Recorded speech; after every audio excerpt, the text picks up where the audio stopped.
Hi, good afternoon. This particular talk was placed in the question answering and information retrieval session, but it really pertains to the information extraction area. And what we're looking at is an exploration of how queries may be used as a source of acquiring facts, really from text. As an alternative source to documents, really. The background, as I said, is open domain information extraction, whose goal, as we're probably well aware of by now, from previous sessions of this conference and, of course, from all previous editions of NLP conferences, is to extract facts from unstructured text on the web. Knowledge would come in different forms. It would be available as instances or entities, such as, say, the name of an author. It would be available as class labels or concepts, such as authors or writers, and so on. And then it would be available as facts or relations linking those instances or classes together. And in open domain information extraction, the challenge is that the extracted knowledge must apply to a wide range of domains or classes of interest. So you don't really get a chance to encode domain knowledge because you have to extract knowledge about all the domains, really. So you have to rely, as a direct side effect, you have to rely on as little manually created input data as possible. As I was saying, facts are assertions about instances or concepts that usually involve other concepts or instances. And at the bottom, we list just two examples. Again, at the level of instances, you'd have particular authors having written some particular books or having won some particular literary prizes. And below that, you have assertions or facts at the level of concepts, where you'd assert the fact that South American authors write books. This would be a fact, or you can think of it as a common sense knowledge assertion. And similarly, that writers, or maybe South American writers, or maybe authors and so on, they win literary prizes. So this is what we are after. We are after this sort of common sense knowledge statements. Usually, open domain information extraction would use documents as the textual source of information. When you actually do the work and you look at the results, what you notice that facts, of course, they will not be perfect. They will never be perfect regardless of the source. But you see some common problems that affect these facts. And we list here a few of them. One of them is incorrect boundaries of the extracted facts. Because open domain AI systems will really use some stack of NLP tools, text analysis tools. Something in that stack, of course, may fail. And failure in the stack of tools will cause errors in the outcome of the extraction process, of course. Incorrect boundaries would be, would have as examples, for example, companies being in the process. It's clearly there is something missing there. Probably they were in the process of doing something. Whether that's relevant or not or interesting to you, that's not. We're not even talking about that here. We're talking about the fact that there is something missing, or maybe something included that should not have been. Another type of errors is associating relations, so really extracting what may seem as probably reasonable relations, or these are concepts, but associating them incorrectly, maybe because of some dependency, parsing error, or something like that. So then you could have video games watching movies, which is clearly not the case. People probably watch movies, or video games reading a book. Again, it's not the case. So depending on, you can imagine how the source sentence in the document could have read in order to get something like this. Probably parsing errors, right? Probably some sort of convoluted sentence where someone would be playing some video game, maybe reading a book, and then the parser would make a mistake, and then you associate the wrong things through the wrong dependency path. And then, maybe the most important one, when you look at the output of such systems, you notice that a lot of the facts are not really of what we might think of as interesting facts or relevant facts for whatever reason. The fact that companies say something in a statement that may be grammatically correct, but it may not be that interesting. It's doubtful that people really care about this sort of statement of fact. And similar to the fact that hurricanes may be just around the corner, the hurricanes may be in effect.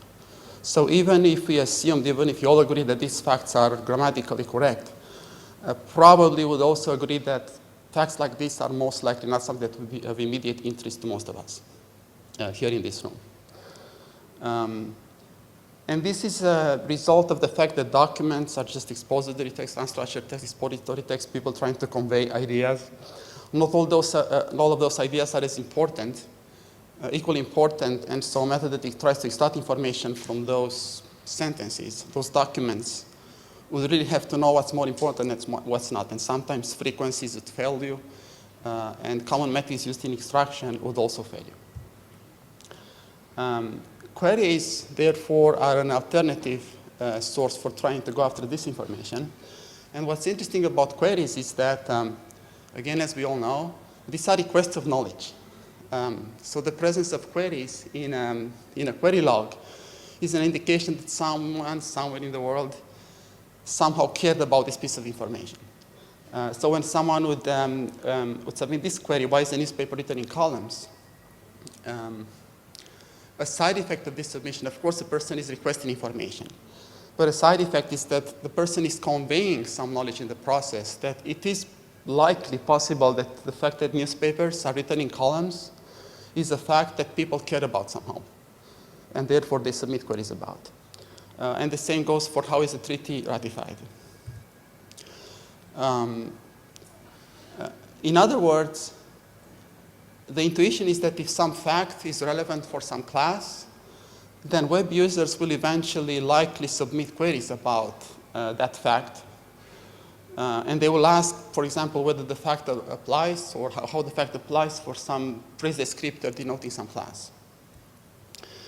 And what we mean by phrase descriptor is simply a phrase like newspaper in the first query that refers to possibly another class, or really a class or a concept that would be the class of newspapers in the world.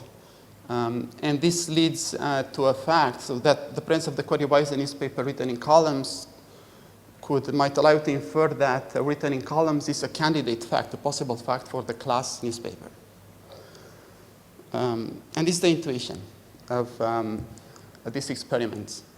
If you had a set of queries that some of them will follow some particular pattern, some of them will be how or why queries. So queries that are likely to be seeking explanations, or maybe the manner in which something applies, or the procedure through which you can achieve something. And if you were given a set of target classes for which you'd have to extract facts, then you would probably be able, relatively easy, to match, by using simplest string matching, for example, to match phrase descriptors from those target classes. The phrase descriptors are shown in sets at the top.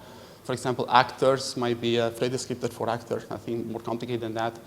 And then you could find the occurrences of such phrase descriptors in queries, and then the remainder of the query somehow may be an indication of what could constitute facts, possible facts for these classes, which you could then extract as is shown at the bottom. So that could be, each of those sets may be sets of candidate facts that you can then extract from queries.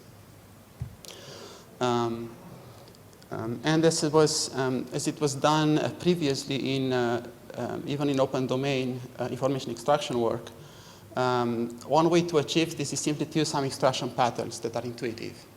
And here we're using, as I was hinting at before, we're going after queries that are likely to be seeking for the explanation of why something happens, why something is true, or how something is true.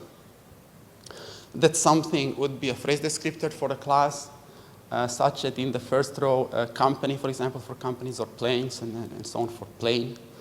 And when any of these patterns applies, then we have a particular portion of the query, the end of the query really, that we would consider as being a candidate fact for that particular class.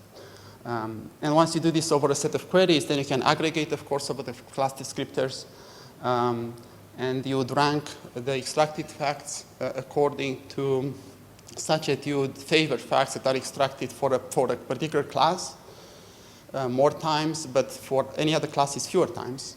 So you want the fact to be really tied to a class and not to others, to the class of interest, say planes or companies, whatever it is.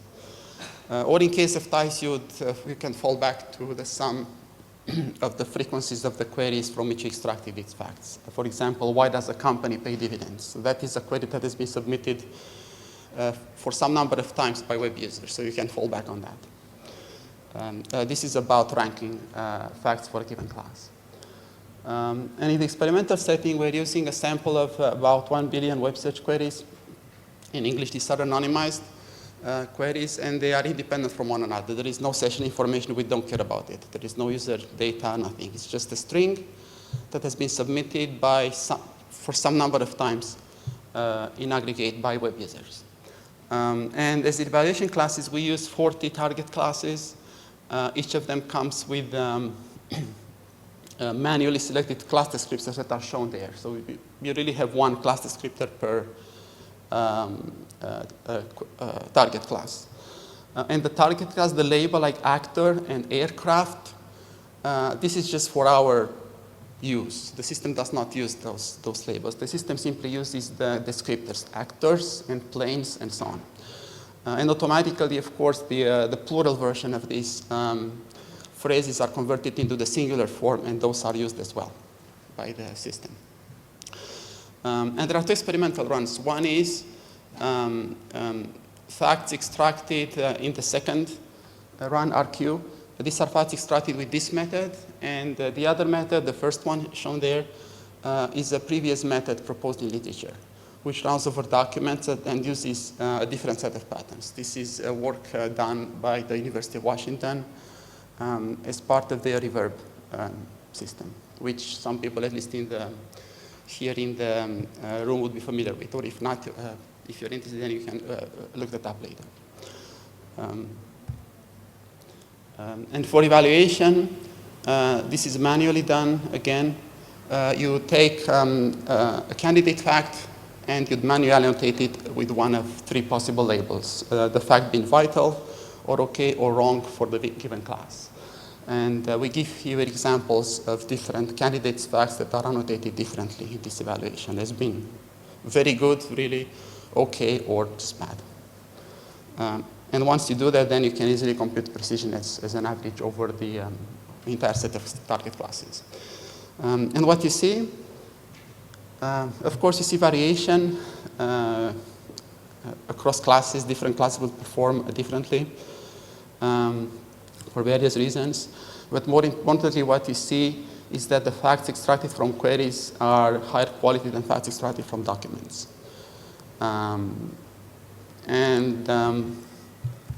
To look a bit closer, these are examples of facts extracted from queries along with the source queries.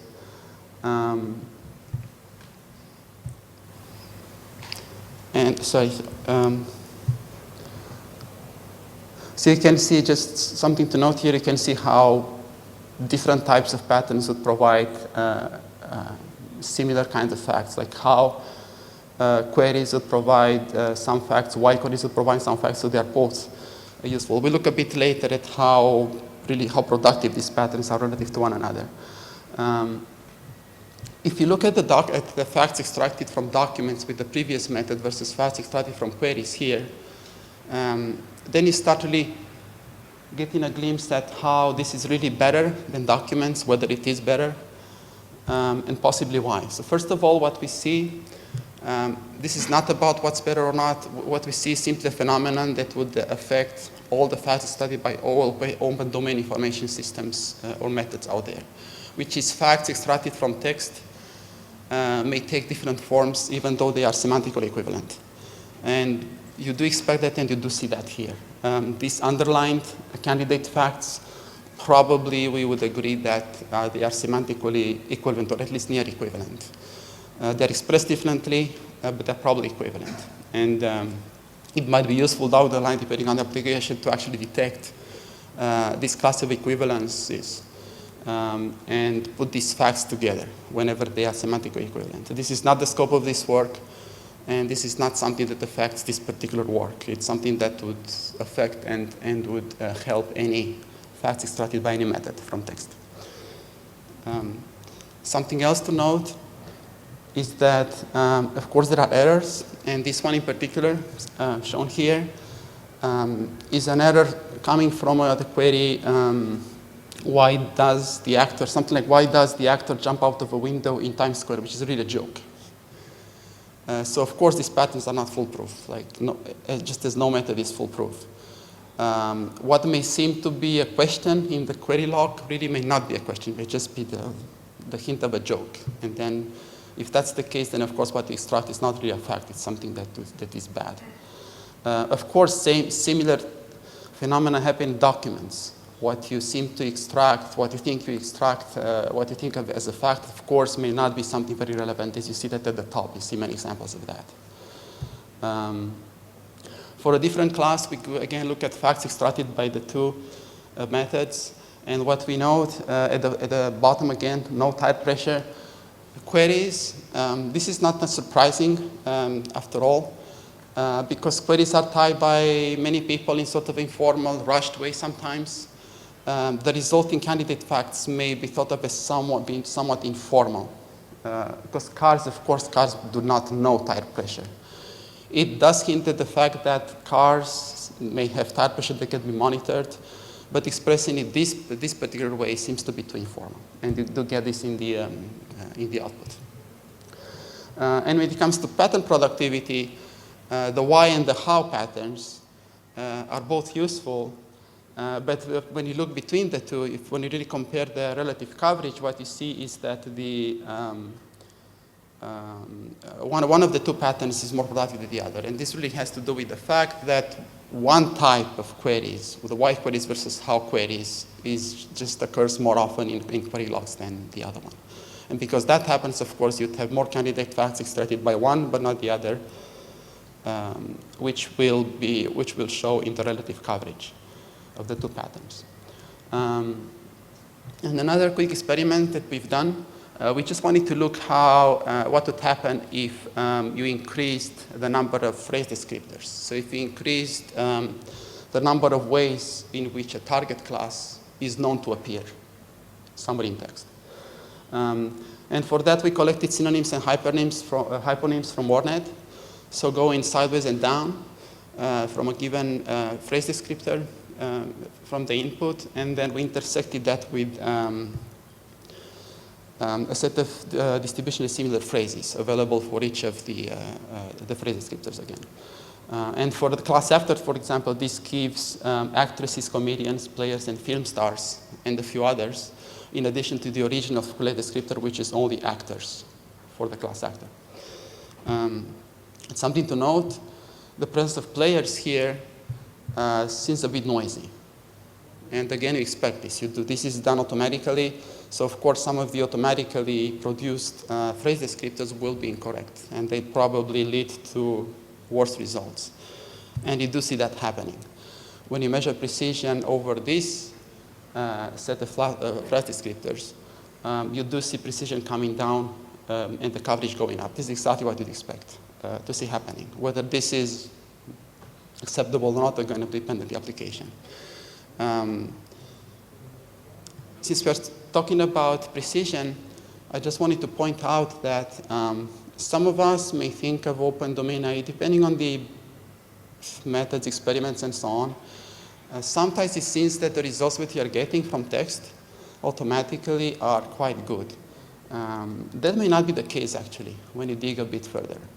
When you dig a bit further, you see lots of errors caused by some of them I described, some types of errors at the very beginning. You see quite a few things that can go wrong, going wrong, really. So we still have room to go. We still have work to do in fact extraction, regardless of what we see in the literature. We still have work to do in both, with respect to both precision and coverage. And this applies to documents and to queries and to any kind of data source that you can access. So in conclusion, this was just an experiment in testing whether queries can be used as an alternative source of knowledge, Commonsense knowledge, as a replacement for documents. They can be, and they seem to produce facts actually that are higher quality than documents. This is probably because queries are targeted requests for information. So the presence of a query, someone inquiring about some possible fact is an indication that the fact indeed is relevant for the class. So this is probably the biggest advantage that queries bring relative to documents. And currently we're looking at combining facts extracted from documents or queries, or re-ranking facts extracted from queries based on what's happening in the documents. And also we're looking at extracting facts from queries that are not necessarily expressed as clear form questions. So queries that do not necessarily start with why, with the how, with the usual question headers or leaders. I'm open to questions, please.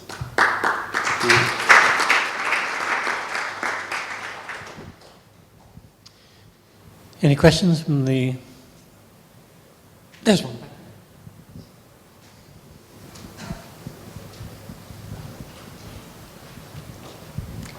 Since most of us don't have access to your 1 billion queries, do you have any plan to make your results public available? Making queries accessible has always been a challenge. And it's becoming more of a challenge after as some of you know, after the release, the sort of hiccup release of the AOL Verilog and what followed. That made it even, I'll just. Before the two, so you need the... So yeah, maybe expecting queries to become available in the near future is a fruitless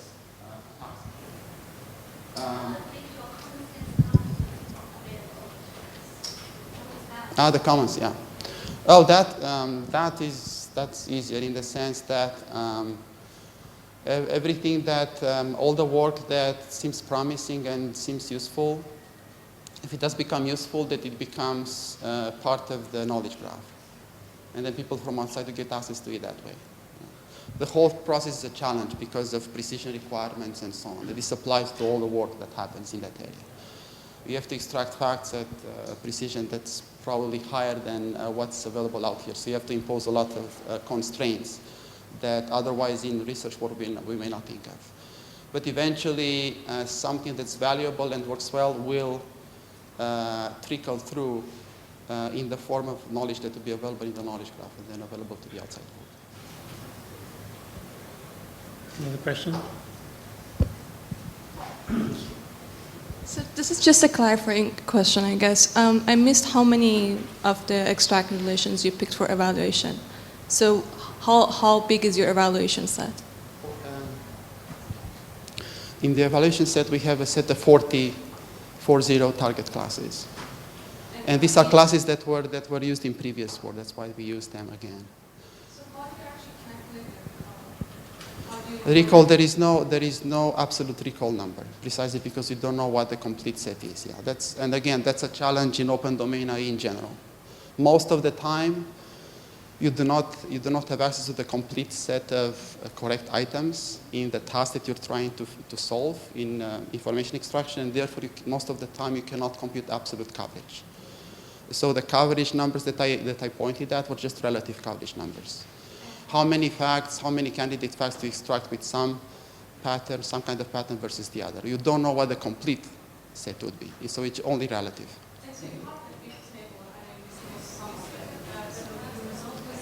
Those are precision numbers, the big table. That was precision, yeah. That was precision at rank n, precision at rank 5, precision at rank 10, and precision at rank 50, I think, in the rank list of facts produced by a particular method, yeah. Yes. But recall, yeah, documents still have the advantage of recall, yeah. Okay, thank you very much. Thank you.